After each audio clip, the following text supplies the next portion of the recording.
Hello student, आज हम लोग जो है फिजिक्स का कुछ important question chapter 4 electromagnetic induction and alternating currents.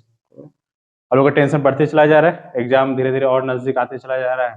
Tension और है कि कैसे उस डिटेल में जितना पढ़े उसको कैसे शॉर्ट से शॉर्ट किया जाए। क्वेश्चन शुरू में तो पढ़ा हुआ बहुत सारा क्वेश्चन है, उसको कम से कम लाएं और वैसे क्वेश्चन लाएं जो क्वेश्चन एग्जाम में आए भी, उसी पर हम लोग जो है सो कोशिश किया जा रहा है कि आप लोग को ज्यादा हेल्प हो। तो बहुत ज्यादा पढ़ के जाना एग्जाम के लिए पॉसिबल नहीं हो पाता है, वो 2 दिन 3 दिन के गैपिंग में रिवाइज करना भी है, बनाना भी है, सब कुछ करना है। तो उसी को लेकर हम लोग कोशिश करें कि कम से कम पढ़ाई में ज्यादा नंबर कैसे उठाया जाए, उसी पर मैंने हम लोग को कोशिश किया जा रहा है कि कैसे आप लोग को हो। तो आज हम लोग पढ़ रहे आपका इस चैप्टर का कुछ शॉर्ट क्वेश्चन और कुछ लॉन्ग क्वेश्चन। ये आपका जो है आपका शॉर्ट क्वेश्चन है, ये आपका जो है सो शॉर्ट क्वेश्चन में आपका, और लॉन्ग क्वेश्चन को फिर अलग से देखेंगे क्या क्या लॉन्ग क्वेश्चन पढ़ना हम लोग को। तो फर्स्ट जो शॉर्ट क्वेश्चन हमको करना है वो आपका क्या है, मैग्नेटिक फ्लक्स। वहां पर आपका इलेक्ट्रिक फ्लक्स था, यहाँ पर मैग्नेटिक फ्लक्स जरूर कीजिएगा मैग्नेटिक फ्लक्स को, और साथ में उसका क्या करना है, यूनिट और डायमेंशन। क्योंकि जैक बोर्ड में बहुत ज्यादा डिफिकल्ट क्वेश्चन नहीं देता, एकदम माइंड मेकअप के लिए जैक बोर्ड में क्वेश्चन बहुत ज्यादा क्वेश्चन नहीं देता है। क्वेश्चन आपका थ्रू आउट क्वेश्चन रहता है, ज्यादा चेंज नहीं करता है, सबसे बड़ा खासियत यही है।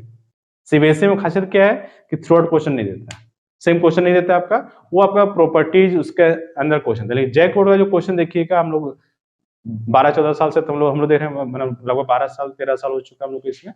तो इसमें क्या आपका क्वेश्चन जो आपका है कि लगभग अल्टरनेट क्वेश्चन को रिपीट करना, क्वेश्चन का पैटर्न भी वही रहता है, लगभग क्वेश्चन है, ज्यादा क्वेश्चन चेंज नहीं करता है। तो क्वेश्चन क्या है आपका कि मैग्नेटिक फ्लक्स जरूर कीजिए, और साथ में उसका यूनिट और डायमेंशन। क्योंकि डायमेंशन का फायदा कि अगर मान लो यहाँ नहीं पूछता तो आपको एमसीक्यू में काम आ जाएगा। तो इसलिए जिसका डिफिनेशन आप कर रहे हैं उसका यूनिट और डायमेंशन जरूर कीजिएगा। तो मैग्नेटिक फ्लक्स का यूनिट और डायमेंशन फर्स्ट हो गया। सेकंड आपका है Lenz law. Lenz law question जो है यहाँ आपका दो क्वेश्चन आता है। एक तो आपका कि लेंज लॉ क्या हो गया, उसका एक्सप्रेशन आ सकता है। लेंज लॉ में एक और क्वेश्चन देता है आपके लॉ ऑफ कंजर्वेशन जो आपका है, उस पर भी क्वेश्चन कभी बनाया हुआ है। तो अगर लेंज लॉ अगर आप कर रहे हैं तो लेंज लॉ को पूरा कीजिएगा। लेंज लॉ क्या है उसका फिगर के साथ कीजिएगा, या कभी कभी है सो जो आपका जो प्रूफ करने के लिए देता है कि लेंज लॉ जो है कंजर्वेशन पर भी काम करता है, वो भी क्वेश्चन कभी दिया हुआ है। एक दो क्वेश्चन वो भी दिया हुआ है, उसको भी आप कर सकते हैं। लेकिन अब क्या हुआ कि क्वेश्चन शॉर्ट हो गया। पहले था कि 75 मार्क्स का क्वेश्चन पूरा लॉन्ग आता था, अब क्वेश्चन क्या क्वेश्चन कम कर दिया है। क्वेश्चन कम करके आपका आधा एमसीक्यू चला गया, आधा आपका इसमें पार्ट में आ गया, इसलिए क्वेश्चन थोड़ा सा बहुत कम करना पड़ रहा है इसमें।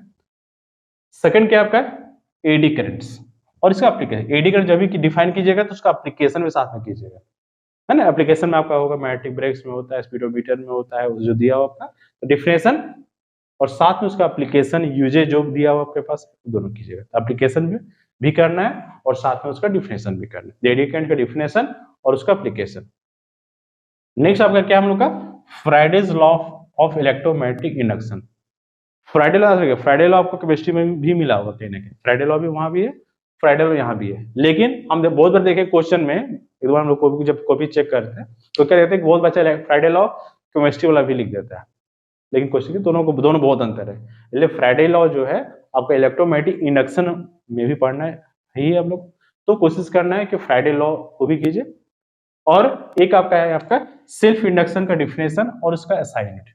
सेल्फ इंडक्शन क्या होता है उसका डिफिनेशन लिखिए, और उसका असाइनमेंट हेनरी होता है उसको लिखिए। और यहां से एक और क्वेश्चन आपको दे रहे हैं, एक बार क्वेश्चन आप लगता है 1 साल 2 साल पहले क्वेश्चन आया हुआ है, कोएफिशिएंट ऑफ सेल्फ इंडक्शन। ध्यान रखिए सेल्फ इंडक्शन अलग है, उसको ना पूछ के एग्जाम में क्या पूछ दिया, कोएफिशिएंट ऑफ सेल्फ इंडक्शन या coefficient of mutual induction. Coefficient पर क्वेश्चन पूछ दिया, ना कि सेल्फ इंडक्शन पर। तो ध्यान रखिएगा सेल्फ इंडक्शन पर भी क्वेश्चन कभी एक बार आ रहा है, और एक बार question coefficient of self induction पर भी क्वेश्चन आया हुआ है। तो सेल्फ इंडक्शन और कोएफिशिएंट दोनों का डिफाइन कीजिएगा। तो है क्या हम लोग का कि इंडक्शन पार्ट में आपको टोटल जो है सो 5 ही पढ़ना है। देखो 5 ही क्या कैसे देखिए, Lenz law, eddy current, Friday law, self induction और म्यूचुअल इंडक्शन। इस 5 चीज में आपको कंफर्म हम क्वेश्चन कह रहे हैं कि 5 में आपको क्वेश्चन आना है, क्योंकि 2 पार्ट है जो बुक आपके पास है, इंडक्शन अलग पार्ट है, अल्टरनेटिंग करंट अलग पार्ट है। तो जो शॉर्ट क्वेश्चन आपके पास है वो आपका इसी 5 टॉपिक से है। ध्यान रखिए हमेशा क्या चाहिए आपका, एक आपका क्या है मैग्नेटिक फ्लक्स आपके पास है, लेंज लॉ हो गया, एडी करेंट्स हो गया, फ्राइडे लॉ हो गया, सेल्फ इंडक्शन और म्यूचुअल इंडक्शन। इससे क्वेश्चन हमेशा प्रत्येक साल आपको क्वेश्चन रहना ही ना, इसलिए कभी जब इस टॉपिक किए किसी को छोड़िए नहीं, ऐसा नहीं हम 4 किए 5 छोड़ दिए अब जो छूटा वही आ गया। इसलिए कोशिश करना है आपको कि इसमें 5 टॉपिक को एकदम अच्छा से डिफाइन, यूनिट, डायमेंशन आपको करना है। अब इसमें कंफर्म है कि क्वेश्चन आपका शॉर्ट क्वेश्चन में आएगा। और सेकंड अल्टरनेटिंग करने से देखो क्वेश्चन क्या है, अल्टरनेटिंग करने में शॉर्ट क्वेश्चन एक भी नहीं बन रहा है। 2 क्वेश्चन आपको वहां से हम दे रहे हैं आप लोगों को। एक आपका है क्यू फैक्टर क्वालिटी फैक्टर, ठीक है, किसका, सीरीज रेजोनेंस सर्किट का, सीरीज रेजोनेंस सर्किट का क्यू फैक्टर का डिफिनेशन उसका फॉर्मूला आता है, वो आप कर लीजिएगा। और बेसिकली ये तो लॉन्ग क्वेश्चन में आता है, लेकिन अगर शॉर्ट बनाना चाहेगा तो इस पे बना सकता है, स्टेप अप और स्टेप डाउन ट्रांसफार्मर के बारे में। वैसे ट्रांसफार्मर तो पूरा करना ही, अभी हम क्वेश्चन देंगे उसको, लेकिन स्टेप अप स्टेप डाउन को जो है सो और एक आपका लॉस ऑफ एनर्जी जो होता है उस पर एक 2 बार क्वेश्चन आया हुआ है आपका, है ना, लॉस ऑफ एनर्जी ट्रांसफार्मर का जो है अगर वर्क करता है उस पर लॉस आपका उसका होता है, उस पर भी क्वेश्चन जो है सो 1-2 बार दिया हुआ क्वेश्चन है, वो एक शॉर्ट में आपका आ सकता है और इससे ज्यादा शॉर्ट में आपको करने की जरूरत नहीं है, ठीक है। तो ये आपका कुछ क्वेश्चन शॉर्ट का हो गया। लॉन्ग क्वेश्चन भी आपको हम इसमें दे रहे हैं क्वेश्चन, लॉन्ग भी देखते हैं क्वेश्चन क्या करना है आपको।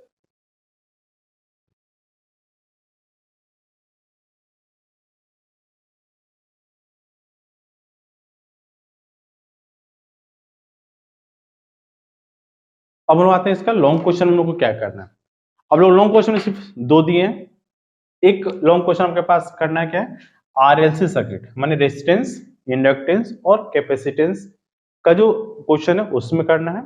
और इसी में आपको लॉन्ग बनाता है तो जोड़ देता है इसमें सीरीज रेजोनेंस सर्किट में फ्रीक्वेंसी निकालने के लिए। तो 2 क्वेश्चन आपके पास अब लोग लॉन्ग क्वेश्चन में पढ़े होंगे, जिसमें क्या आपका होता है, एक रेसिस्टेंस भी होता है, दूसरा क्या होता है हम लोग का इंडक्टेंस भी होता है और कैपेसिटेंस भी होता है। तीनों सर्किट के साथ क्या करना है आप लोग को, आपका क्या हो जाता है, कहीं एलसीआर भी लिखा रहेगा, कहीं कहीं क्या होता है आरएलसी लिखा रहेगा, उससे मतलब हम लोग तीनों सर्किट एक में है। कोई हम लोग नोट्स में आप देखिएगा कि अलग अलग भी बताया गया होगा कि only resistance, inductance, capacitance. Question वहां से नहीं आता है, क्वेश्चन जो आपका देता है आरएलसी सर्किट से देता है, मतलब तीनों का एक साथ अगर कनेक्ट किया जाए तो उससे हम लोग क्या निकालते हैं, इसमें ध्यान रखना है, इसमें आपको निकालना रहेगा इंपीडेंस। इसमें क्या निकालने देता है आपका, इंपीडेंस निकालने देता है। तो अगर 3 नंबर में क्वेश्चन देगा तो आरएलसी सर्किट का सिर्फ इंपीडेंस निकालने के लिए देगा, यही तक आरएलसी सर्किट का क्या निकालिए आपका इंपीडेंस निकालिए, जिसको हम जेड से दिखाते हैं, एक क्वेश्चन दे देगा। और अगर उसी को और अगर लंबा करना चाहेगा तो कहेगा कि आरएलसी सर्किट का सीरीज रेजोनेंस सर्किट निकालिए, जिसमें आपको क्या निकालते हैं, फ्रीक्वेंसी निकालते हैं, जिसमें लोगों को फ्रीक्वेंसी वैल्यू आ जाता है, म्यू आर निकालते हैं। तो दोनों क्वेश्चन को अगर अलग अलग देगा तो 3-3 नंबर में अलग अलग क्वेश्चन दिया, अगर दोनों को मिला देगा, जब भी 5 नंबर में दिया है क्वेश्चन अभी तक, तो आरएलसी सर्किट में इंपीडेंस निकालना और साथ में फ्रीक्वेंसी निकालना रेजोनेंस सर्किट का। तो दोनों क्वेश्चन को एक साथ करना आपको, एक साथ लंबा साथ में किए दोनों क्वेश्चन, जब भी कीजिएगा एक साथ में। और सेकंड क्वेश्चन आपका क्या है, ट्रांसफॉर्मर। ये तो आपका एकदम वीवीआई क्वेश्चन आपका, अगर क्वेश्चन आपका सेट कर रहा होगा तो ट्रांसफार्मर क्वेश्चन को तो सेट करना चाहिए हम लोग को में से। तो ट्रांसफार्मर जो आपका पास जो है कि एक क्वेश्चन आपका ट्रांसफार्मर को पूरा कीजिए, क्या करना आपको, principle, construction, theory and working, जब भी साथ में कीजिए। इसमें जब भी क्वेश्चन को करना है, ऐसा नहीं कि प्रिंसिपल करके छोड़ दिया, ऐसा नहीं करना। जब ट्रांसफार्मर जब भी आएगा तो एक साथ पूरा लॉन्ग क्वेश्चन में आता है, शॉर्ट कभी नहीं देगा ट्रांसफार्मर का। तो principle, construction, theory and working of transformer, 2 question कीजिए। अगर आपको और एक क्वेश्चन और आपको करने का हो तो एक क्वेश्चन आप कर सकते हैं पावर, है ना, आरएलसी सर्किट में पावर निकालने का क्वेश्चन, इसको कर सकते हैं। या फिर दूसरा क्वेश्चन इसमें आपका जो है आईआरएमएस वैल्यू निकालने वाला जो फॉर्मूला है उसको कर सकते हैं, ठीक है। लेकिन लॉन्ग क्वेश्चन में आपका जो है दोनों क्वेश्चन नहीं है, 2 क्वेश्चन आपके पास सफिशिएंट क्वेश्चन आपका 2। हाँ, इसमें न्यूमेरिकल्स आप लोग को बताया जाएगा, इसको इस टॉपिक से आपका आरएमएस सर्किट जो है सो रूट मीन स्क्वायर, इसमें आपका न्यूमेरिकल्स है, उसको हम लोग कराएंगे। और इसमें तो कुछ हम लोग न्यूमेरिकल्स भी देखेंगे, कुछ फॉर्मूला आपके पास इसमें आएगा और नहीं। तो टोटल 8 क्वेश्चन शॉर्ट और 2 क्वेश्चन लॉन्ग, ये आपको करना है। क्योंकि लॉन्ग का क्वेश्चन आपके पास ऑप्शन है कि 5 में से 3 लिखना है, तो आपका जो है लॉन्ग क्वेश्चन आपको इस चैप्टर से आएगा। और ये आपका है कि जो लॉन्ग क्वेश्चन आपके पास है, मैग्नेटिक इफेक्ट, इलेक्ट्रोस्टैटिक्स, करंट और ये 4 चैप्टर होगा, चारों से लॉन्ग और एक लॉन्ग क्वेश्चन आपका जो ऑप्टिक्स है। 5 चैप्टर से ही हम लोग को लॉन्ग क्वेश्चन आएगा और जो नेक्स्ट बच जाता है आपका उससे लॉन्ग क्वेश्चन नहीं, उसमें सिर्फ शॉर्ट क्वेश्चन है। ठीक है, तो इसको आप कीजिएगा, जरूर इतना क्वेश्चन कीजिएगा। उम्मीद करेंगे कि क्वेश्चन आपका वीडियो